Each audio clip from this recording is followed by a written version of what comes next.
Salut Ousmane Timéra. Salut cher ami. Comment ça va? Écoute, on est là, vivant. Oui, on est où d'ailleurs ici? C'est le... On est au Salon du Bourget, la rencontre annuelle des musulmans de France, mais je crois que c'est au-delà. C'est le plus gros rassemblement de musulmans d'Europe, de toute l'Europe. Et donc cela se fait annuellement et à cette occasion nous sommes venus faire un certain nombre d'interventions et de propositions sur différents domaines. D'accord. Alors, moi je suis un peu... Il y a de la joie là. Il y a de la vie ici, c'est plein. Moi je suis un débutant complet dans le sujet du Coran. Oui. Je n'ai pas lu le Coran. Oui. Je sais que toi c'est un peu ta spécialité. Entre autres, oui. Je t'ai découvert grâce aux vidéos de Méhin sur internet, qui fait de toi. Tu as donc des vidéos sur YouTube où tu parles de tout ça, de la spiritualité coranique, etc. Donc ça, on va l'aborder après. Et d'abord, j'aimerais que ici, tu te présentes, comment tu en es arrivé à ce que tu es arrivé, etc. C'est une question qui revient souvent. Et c'est vrai que beaucoup de gens me posent la question, j'essaie de donner des bribes d'informations. Oui. Non pas parce que je veux... En fait, j'ai du mal à parler de moi, parce que je trouve que c'est pas intéressant en soi. Pour toi, ouais. C'est vrai. Même pour les autres, c'est pas intéressant en réalité. Mais alors, souvent, certains essayent de... Bon, j'ai fait des études. À la base, je suis d'origine sénégalaise et j'ai appris l'islam au sein de ma famille. Moi, j'ai toujours connu Dieu. Non pas comme une obligation qui s'impose, mais comme un amour qui interpelle. Moi, j'ai toujours vécu ça depuis que je suis tout petit. Et c'est sur ça que s'est fondé l'ensemble de ma personnalité, de mon parcours. Et donc du coup, qu'est-ce que je suis? Je ne sais pas trop. Je pense que je réfléchis beaucoup, donc je suis un penseur. J'essaie d'être force de proposition. J'essaie d'être au-delà des cases, au-delà des sectes, que ces sectes soient politiques, idéologiques ou religieuses. Et en même temps, je m'insère dans la tradition spirituelle du prophète Mohammed. D'accord. Tradition spirituelle qui a pour caractéristique de reconnaître toutes les traditions spirituelles du monde et d'indiquer que tous les peuples ont eu des messagers et des prophètes. Donc je suis très à l'aise avec l'universel. C'est pour ça que je ne me considère pas comme un penseur musulman, comme certains peuvent le penser. Je suis au-delà de ça. Je pense que je veux être un penseur humain d'abord. Humain dans les deux sens. Naturellement humain. Et moralement, éthiquement parlant, je vise l'humain, je vise l'humanité. Ce que je veux, c'est le meilleur de l'humain, avec ma spécificité.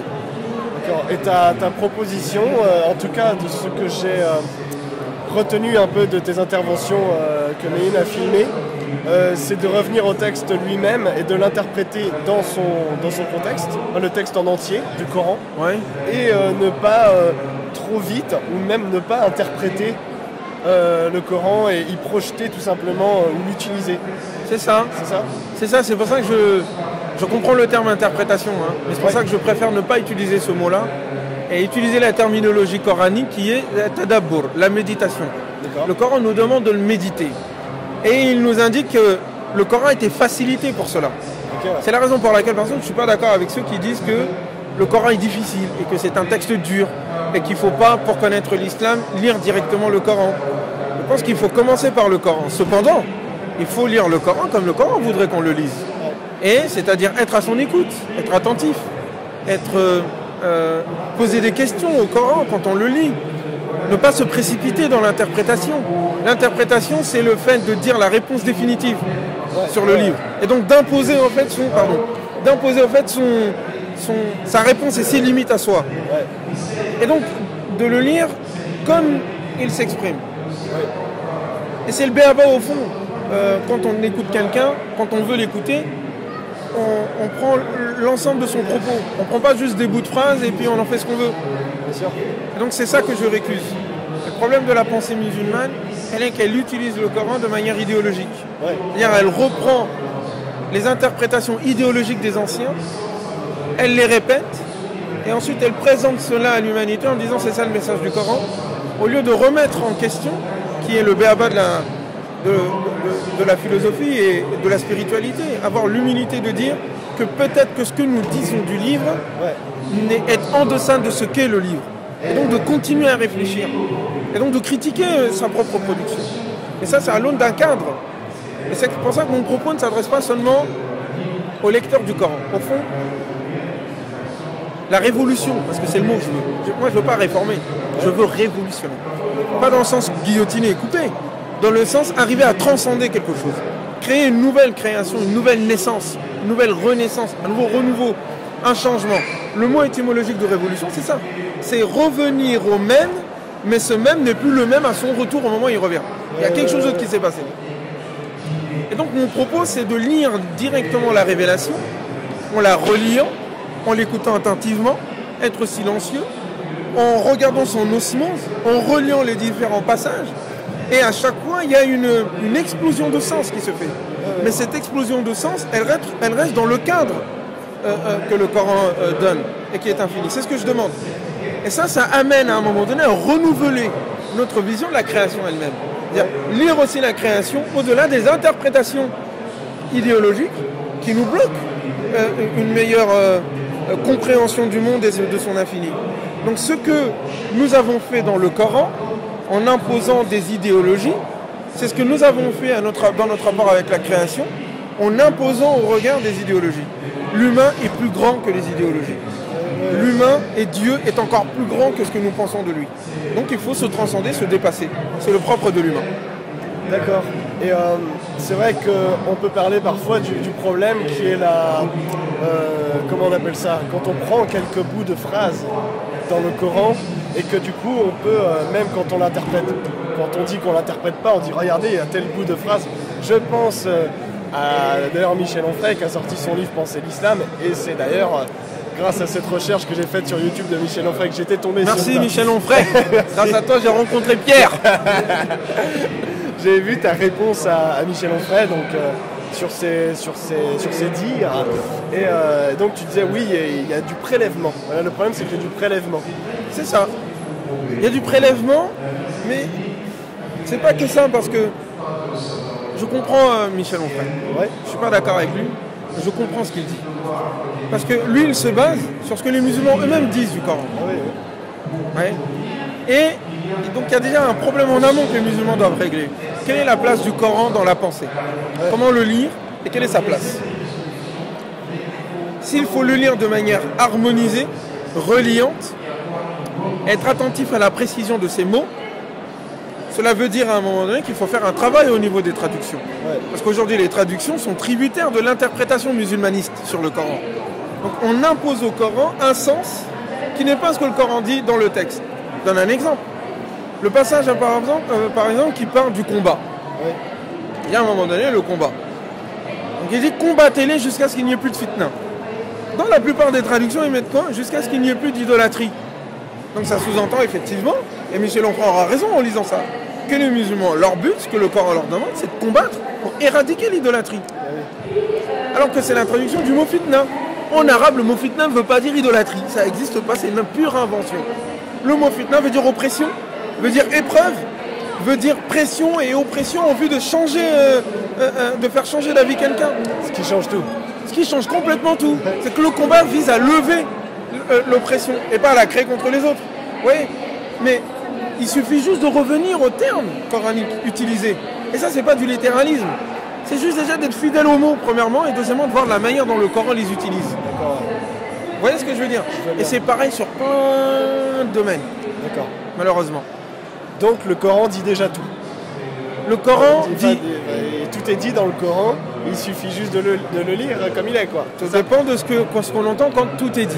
Mais le Coran sert de clarification pour toute chose, oui. Ah, c'est ça. Et il donne une lumière. Il n'y a pas de recette de pain dans le Coran. Ouais. Non. Celui qui cherche ça, je crois qu'il va se tromper quand même. Mais c'est pas ça, quand le Coran dit qu'il est une explicitation de toute chose, c'est qu'il donne à la pensée humaine les orientations qui permettent de donner du sens à toute chose. Oui. D'accord. Et ça, c'est le rôle du Coran. Le problème, c'est qu'on a fait du Coran non pas un livre qui oriente la pensée humaine, mais un livre juridique qui donne des recettes de comment gérer sa petite maison. Ça, c'est réduire le Coran au code de loi de Gengis Khan. Et c'est ridicule.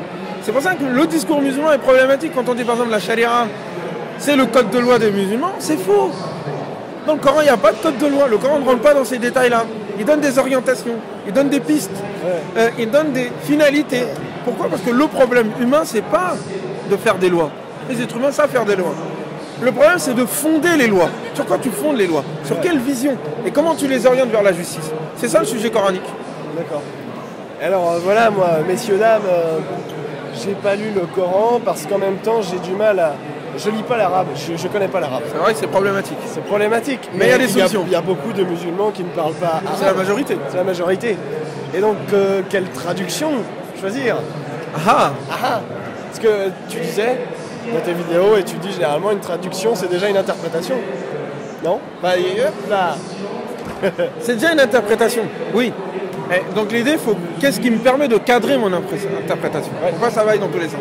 C'est pas ça que je dis qu'il faut avoir une traduction coranique du Coran. D'ailleurs, attends, une traduction coranique du Coran, qu'est-ce que ça veut dire? Ça veut dire que le sens des mots choisis ne doivent pas être porteurs de mon idéologie, de mon parti pris. Le Coran, ce sont des mots, en langue arabe, certes, et qui parlent au langage humain, que tout le monde peut saisir. Même si tu es un soninké ou quelqu'un qui est au fin fond de l'Amazonie, ce que le Coran dit, au-delà de l'expression de son verbe en langue arabe, c'est entendable pour l'entendement humain. On peut le comprendre. C'est comme Shakespeare ou des chansons dont on ne comprend même pas le langage linguistique, mais qui nous touchent, ou dont on comprend la leçon. Je ne vois pas pourquoi on arrive à faire ça avec Shakespeare, ou avec Emmanuel Kant, ou avec Victor Hugo, que tout le monde connaît dans le monde entier sans connaître le français, et pourquoi on ne peut pas faire ça avec le Coran? Donc exiger qu'il faut comprendre l'arabe pour comprendre le Coran, c'est le bloquer son universalité. Ça, c'est un premier point. Et donc, quand on traduit le Coran, il faut choisir les mots qui sont acceptés par la cohérence du livre. Si le sens du mot que je choisis d'un mot sur le Coran n'est pas attesté par la cohérence de l'ensemble, c'est un mot que je dois mettre de côté et choisir une autre traduction. Oui. Par exemple, vous voyez dans la sourate, par exemple, des femmes, vous allez voir à un moment donné, ils disent et si vous craignez de ne pas être juste envers les orphelines, épousez donc 2, 3, 4 femmes.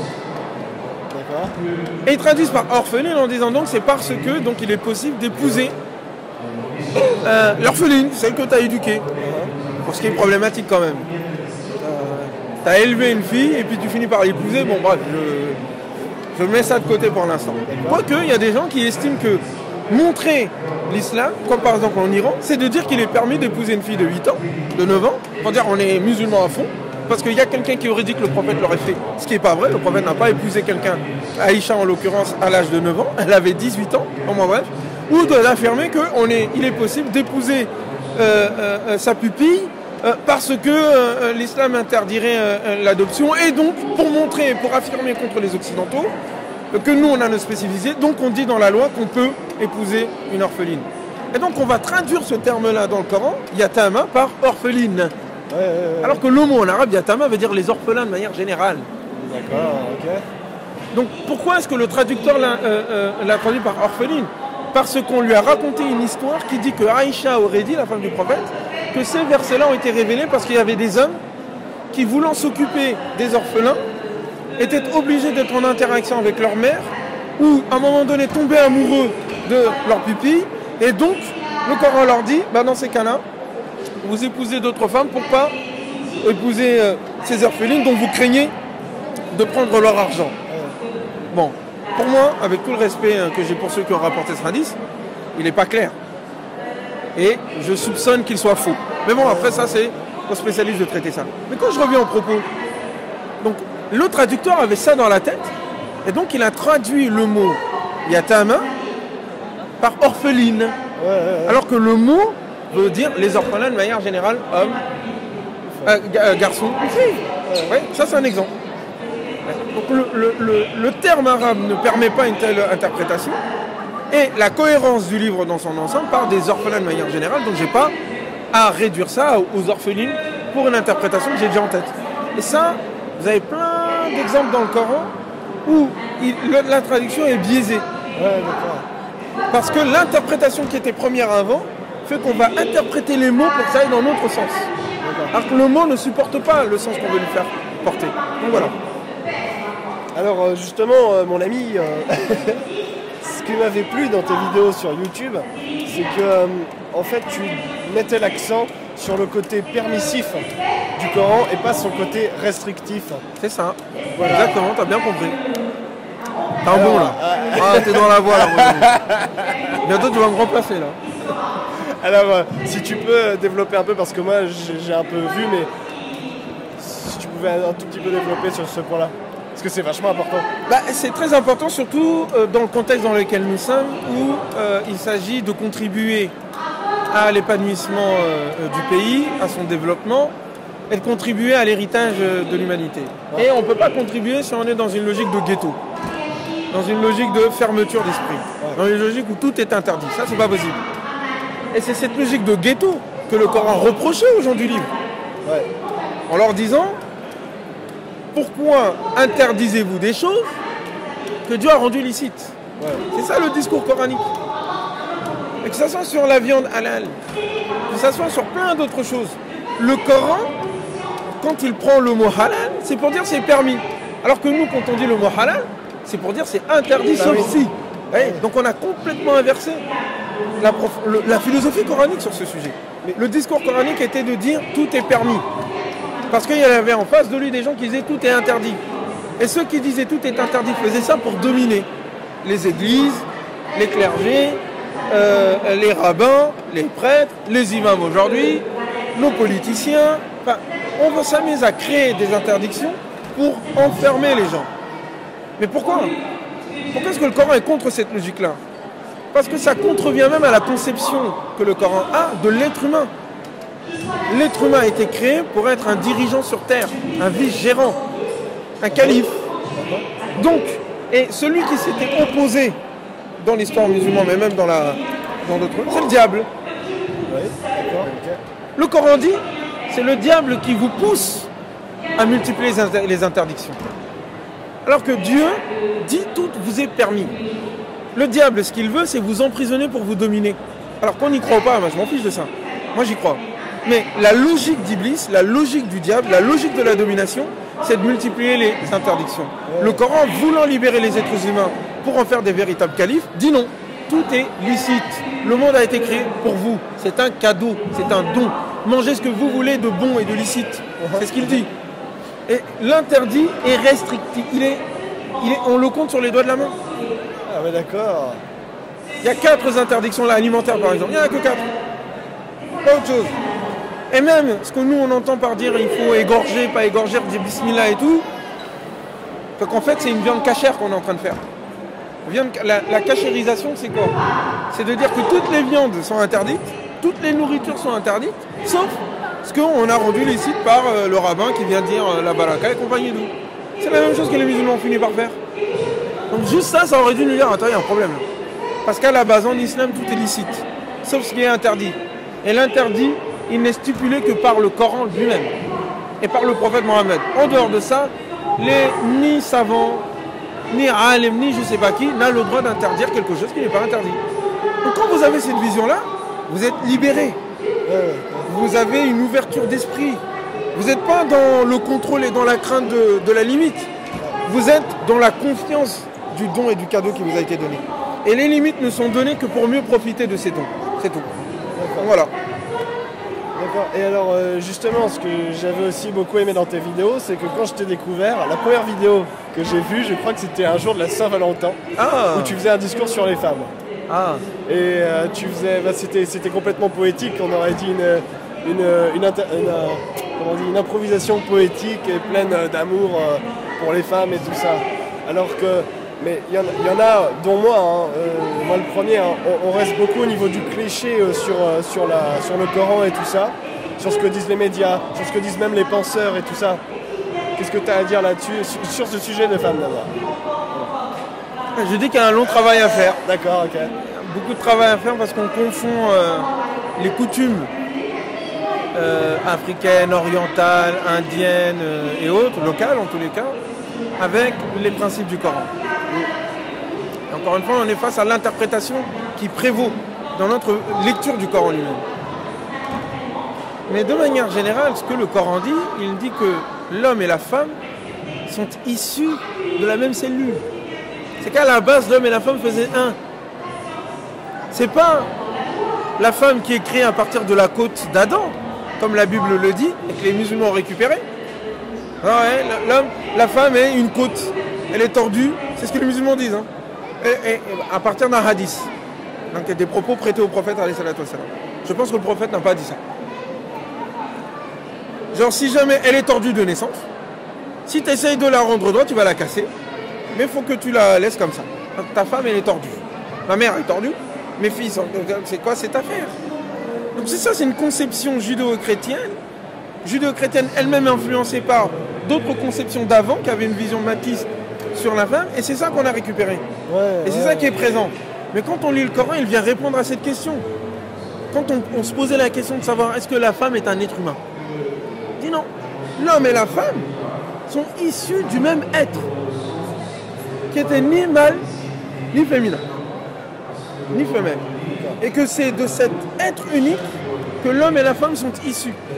D'accord. C'est un premier point. Et donc il y a interaction entre les deux. Il y a nécessairement donc égalité, complémentarité. Alors le débat qu'il y a aujourd'hui autour de la question des femmes, c'est un débat idéologique, je suis désolé. Les musulmans veulent défendre au nom de ce qu'ils considèrent être la permissivité de l'Occident, et il y a du permissif et du libertinage et dans tous les sens, hein. Il y a des choses qui ne vont pas aussi. Mais en réaction à cela, ils veulent maintenir les injustices qui prévalent dans leur tradition, dans leur coutume, qu'on a islamisé. Et de l'autre côté, on a des gens qui estiment que être libre, être une musulmane engagée, c'est se balader en mini-jupe et en maillot de bain. Il y a quand même des limites.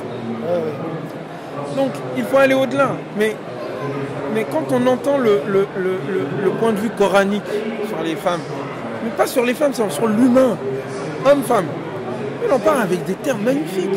Mais comme on est complètement endormi, et quand on lit le Coran, on passe sur des choses, des miracles.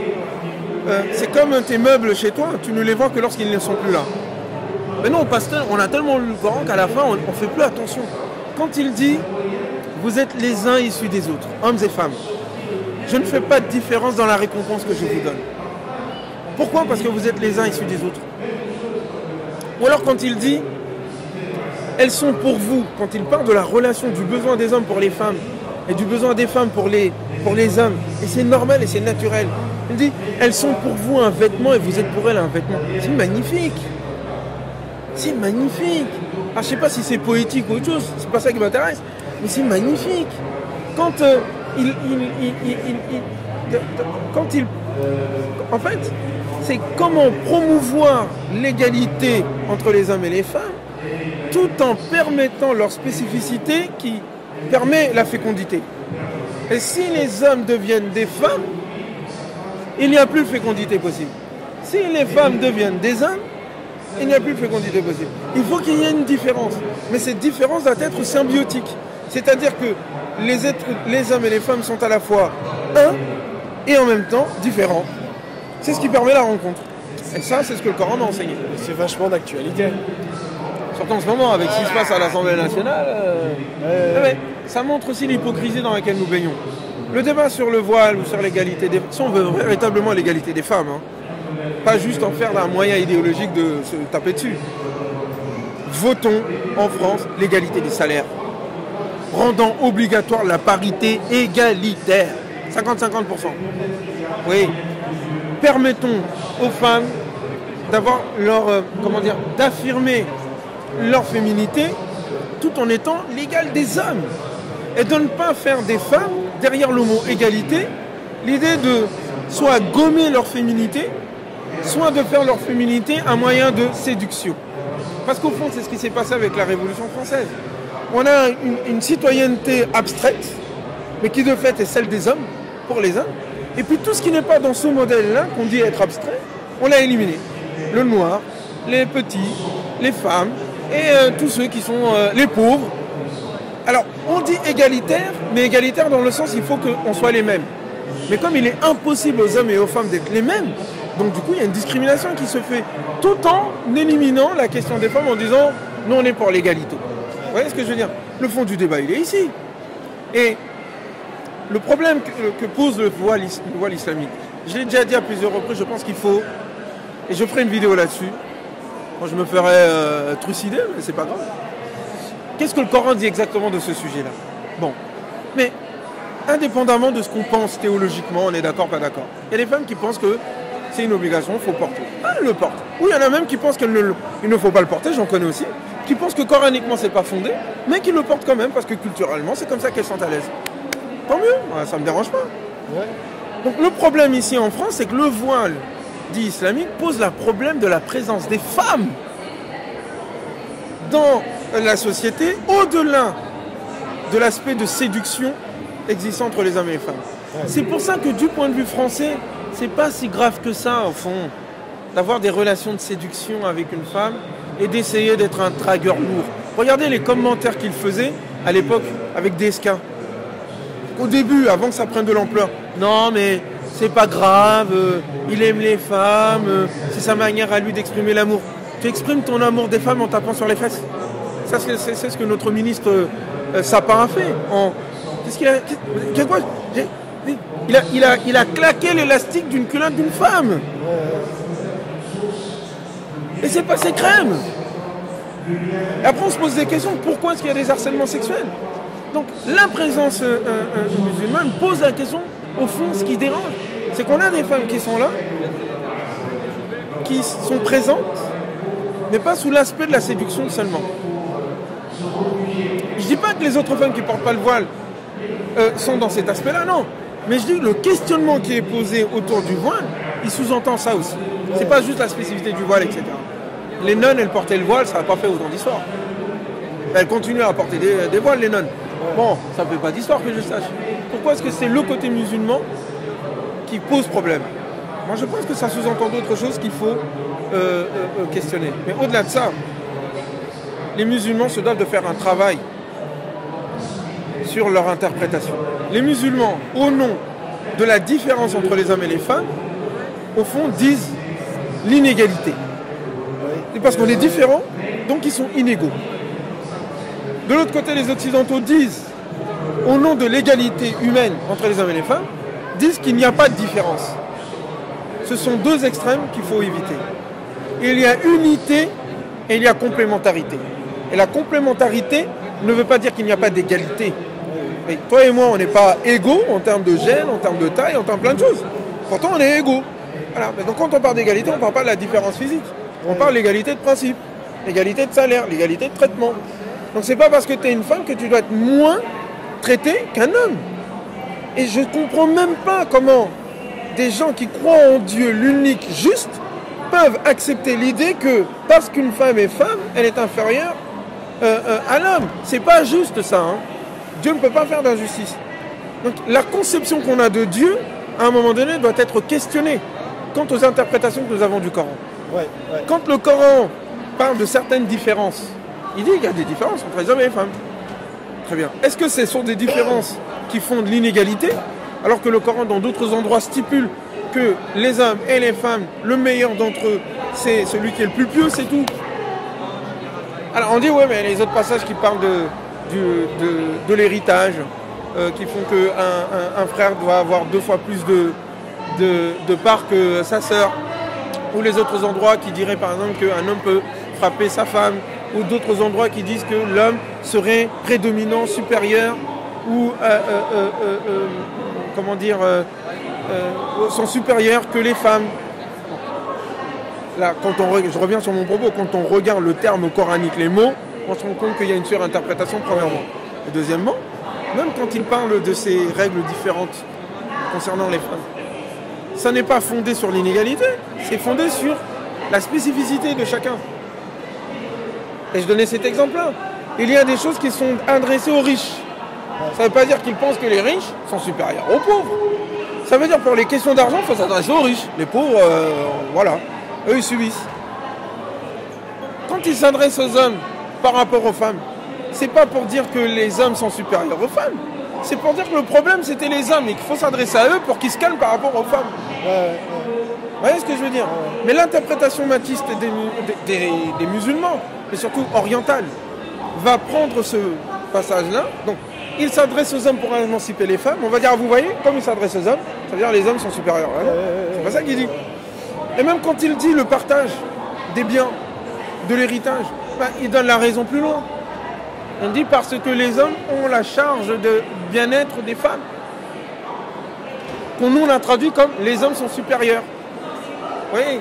Donc il y a une surinterprétation patriarcale qui empêche de comprendre la profondeur du Coran et qui empêche de fait l'égalité. Nous avons besoin des femmes comme les femmes ont besoin de nous. Moi je suis ni contre... Je ne suis pas pour les femmes contre les hommes comme je ne suis pas pour les hommes contre les femmes. Nous sommes des êtres humains. Et nous avons besoin de l'émancipation de tous pour qu'on puisse fonder une humanité qui soit à la hauteur des défis. C'est-à-dire comment être les véritables gérants, vice-gérants, califes de Dieu sur terre.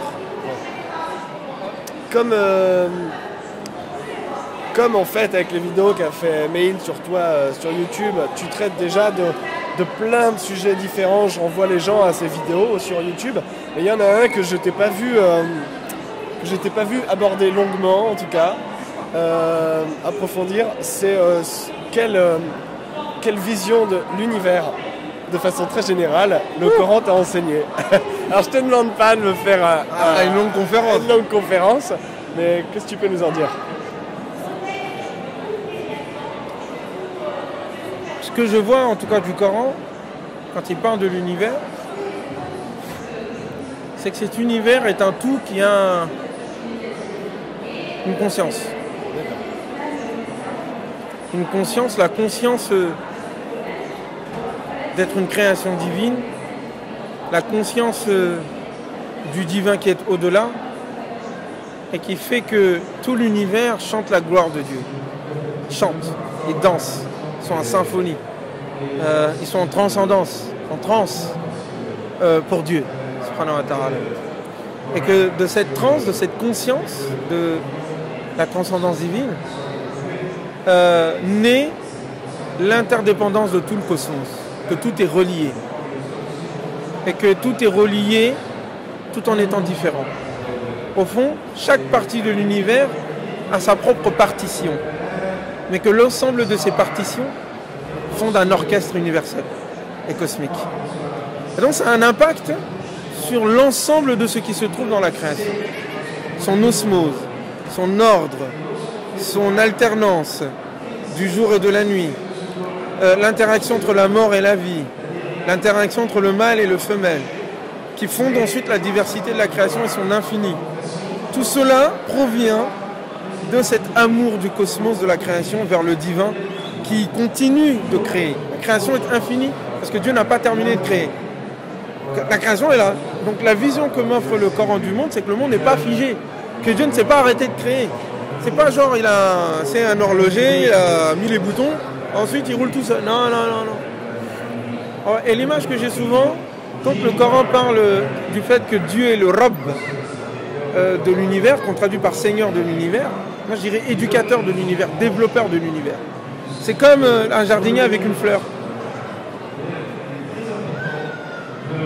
La fleur peut pousser, mais l'intention du jardinier, l'amour du jardinier, le fait qu'il l'arrose de son intention, fait que cette fleur se développe, elle se déploie, elle devient belle, et elle atteint sa plus belle des proportions, son potentiel ultime. Dieu a cet amour pour la création, je dirais pas semblable, mais supérieur à ce qu'un père peut avoir pour son enfant ou une mère pour son enfant, supérieur au-delà. Et au fond, continue de développer l'univers, de son intention et de ses objectifs. Donc c'est pour ça que la création est en constant changement, tout en étant constamment stable. Et donc c'est la reliance entre le révolutionnaire et la conservation. Dieu conserve l'univers, l'aide à se développer et préserve l'univers de la dispersion. Et ça, il faut observer l'univers, le méditer. On ne peut pas voir Dieu directement, mais on peut sentir Dieu à travers la beauté de la création. Et le Coran, ce qu'il m'a montré aussi, c'est que l'univers est beau, extrêmement beau. Il est cohérent, il est précis, il est infini et il est magnifique. Et au fond, il n'y a pas d'adoration profonde sans artiste, sans art, sans compréhension, sans sensibilité pour la beauté de l'univers. La beauté de l'univers dit la beauté du Créateur. Et donc c'est la conception que le Coran me donne de la création qui influe sur mes réflexions, sur mes propositions politiques, sur mes méditations, sur mes explications, sur mes interprétations. C'est pour ça que je dis qu'il faut lire directement la réalité, la création, et la réalité, la révélation directement. C'est-à-dire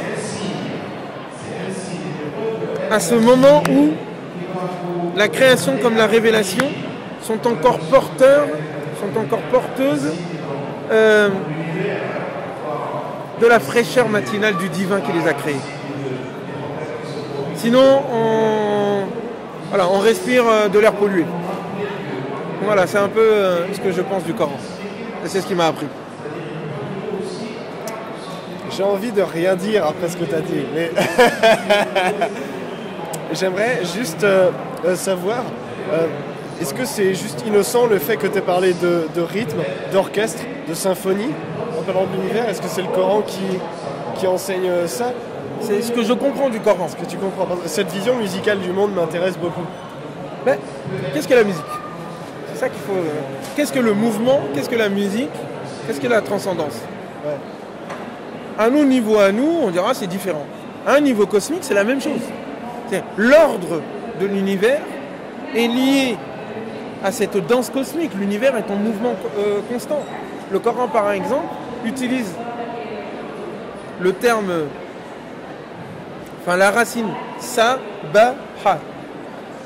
Ça donne le tasbih, le chant de transcendance, le chant de gloire. Que tout l'univers est en transcendance pour Dieu. Parce qu'il reconnaît la transcendance divine. C'est ça le tasbih. C'est pour ça qu'on traduit par pureté de Dieu et transcendance de Dieu. Dieu est toujours au-delà de ce qu'on pense de lui. Et donc au-delà de ce que nous pouvons avoir de défauts quant à la manière de le concevoir. Donc subhanallah. Donc il utilise ce mot-là pour dire que l'univers entier est dans cet état-là. Il fait mes prières, il prie, l'univers prie. L'univers chante la gloire de Dieu. Comme nous chantons la gloire de Dieu. Mais lui, il a son langage et le nôtre aussi. Mais il utilise la même racine pour parler des mouvements en orbite de l'ensemble de la création. Il dit kullun, chacun, donc le soleil, la lune et toutes choses, fi falakin, sont dans un orbite, yasbahun, dans lesquels ils voguent. Et c'est le mot sabaha qui est utilisé aussi. D'où le lien entre le mouvement, tasbih, sabaha, le fait de nager dans quelque chose de plus fluide que soi, et le tasbih qui est la transcendance, le dépassement. Donc le mouvement de l'univers qui tourne en orbite est motivé par ce champ de transcendance vers le divin, ce dépassement. Le mouvement est dépassement et en même temps chant. Il est adoration et en même temps reliance. C'est pour ça qu'il n'y a pas de transcendance sans reliance. Et il n'y a pas de reliance sans transcendance. Donc pour que nous puissions unir l'humanité, il faut monter au niveau du transcendant, qui permet à un moment donné de penser les moyens de nous unir. D'accord. Donc aujourd'hui, si on n'y arrive pas, c'est parce que notre conception de l'univers n'est pas à ce niveau de compréhension, et notre conception de Dieu est entachée d'un certain nombre d'idéologies qui le font passer pour quelqu'un comme toi et moi, quoi. D'accord, ouais. Alors que Dieu est au-delà. D'accord. Tu anticipes mes questions, c'est un peu chiant pour les poser parce que quand t'as fini, j'ai plus rien à dire. Non, mais pas pardon. C'est justement que moi, ce que je veux dire, à un moment, t'as dit l'univers, il chante la louange de Dieu en quelque sorte. Ça. Mais ça veut dire que est-ce qu'il y a une séparation entre Dieu et l'univers? Il n'y a rien de panthéiste dans le Coran. Non. Hein? En fait, c'est ni matérialiste, ni panthéiste. Parce que le matérialisme dit qu'il n'y a plus Dieu. En fait, le panthéisme et le matérialisme, c'est la même chose au fond. Sauf que le panthéisme dit que nous sommes Dieu. Dieu est en nous, quoi. Il est là, il est là. Et le matérialisme dit nous sommes Dieu, mais sans Dieu. C'est-à-dire, il n'y a que nous. Donc c'est une manière toujours de diluer le divin dans la création.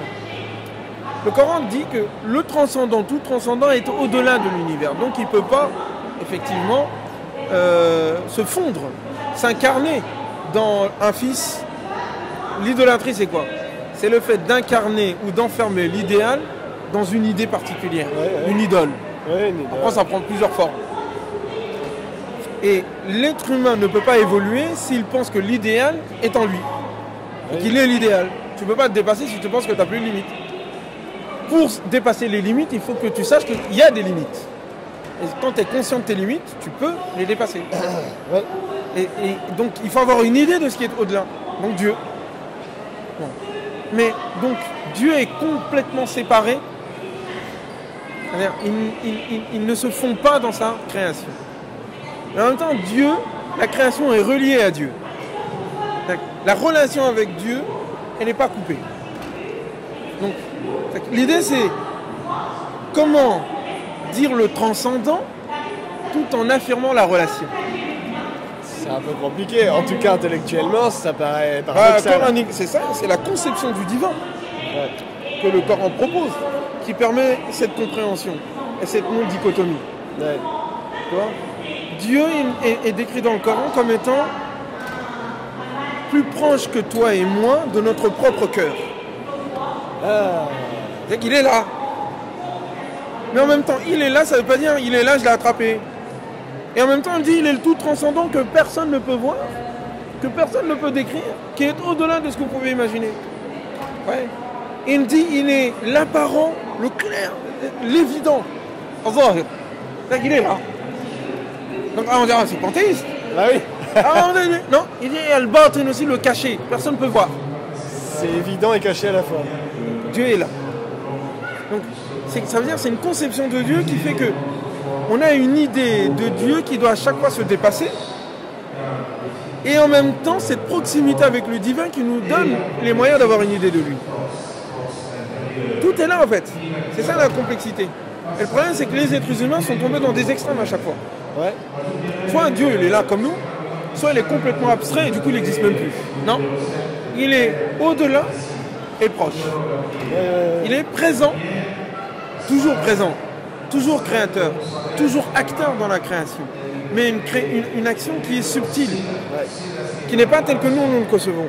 Donc, l'être humain a besoin d'avoir une idée de Dieu qui lui permet de se dépasser, tout en n'enfermant pas Dieu en lui, parce que cela l'empêche de se dépasser. D'accord. Merci pour tout ça. C'est moi qui te remercie pour tes questions. Pour conclure, qu'est-ce que tu conseillerais à quelqu'un comme moi, à tous ceux qui sont comme moi, qui n'ont pas lu le Coran, qui n'ont rien commencé, par où commencer, quoi faire? Je dirais quand même commencer par le Coran, tout en étant vigilant dans les traductions. Oui, voilà, c'est ça. Les traductions, de manière générale, donnent quand même un sens du Coran. Mais il y a certaines choses, comme je viens d'indiquer, qui sont tributaires de l'interprétation des musulmans. Ouais. Donc il faut être en alerte, ce qui est difficile. Mais de manière générale, tout ce qui concerne la conception de l'univers, la conception de l'homme, la conception du jugement dernier, toutes ces choses-là sont majoritaires dans le Coran. Les histoires qui sont racontées, qui sont des paraboles pour nous faire comprendre la profondeur de l'histoire humaine, ce sont des choses qui sont accessibles à tout le monde, qu'on peut lire, méditer en profondeur, sans terminer. Après, tout ce qui concerne les questions juridiques, qui sont souvent ce sur quoi les musulmans se sont attardés. C'est là où il y a des problèmes d'interprétation souvent, qui posent problème. Bon, et même quelquefois aussi, dans les histoires des prophètes, on a en fait imposé à ces histoires-là la version biblique, qui est problématique sur certaines choses. Et de manière générale, moi j'ai ma propre mère et d'autres personnes qui ne lisent pas l'arabe, comme moi je le lis, et qui lit le Coran en français. Pourtant, elle médite le Coran et elle trouve des choses. Et il y a des fois, elle trouve des choses dans le Coran qui contredisent ce qu'elle comprend de l'islam. Ouais. Elle vient me poser des questions, elle me dit, il y a ça. Et là, je lui dis non. En fait, c'est une mauvaise traduction ici. Ça veut dire ça. Bon. Mais au moins, elle a eu l'intelligence de dire, ça, non. Ça colle pas, il y a un problème. Ça doit être la traduction. Parce que si l'islam est la vérité, et si Dieu est la vérité, il ne peut pas dire l'injustice. Dieu ne peut pas dire l'injustice. Soit c'est moi qui ai mal compris, soit c'est le traducteur qui s'est trompé. Donc il faut garder cet esprit-là. Et comme le prophète le disait, alayhi salatu wassalam, il faut lire le Coran et le méditer, car le Coran ne se contredit pas. Ce que vous ne comprenez pas, vous le mettez de côté. Vous ne connaissez pas, vous n'avez pas compris, c'est pas grave. Et ce que vous comprenez, vous agissez en conséquence. C'est le seul conseil que je peux donner à mes frères et sœurs et en humanité qui veulent lire le Coran. Eh ben, merci encore, merci À toi, beaucoup mon ami. Ousmane, c'était C'est un génial. grand plaisir. Merci beaucoup.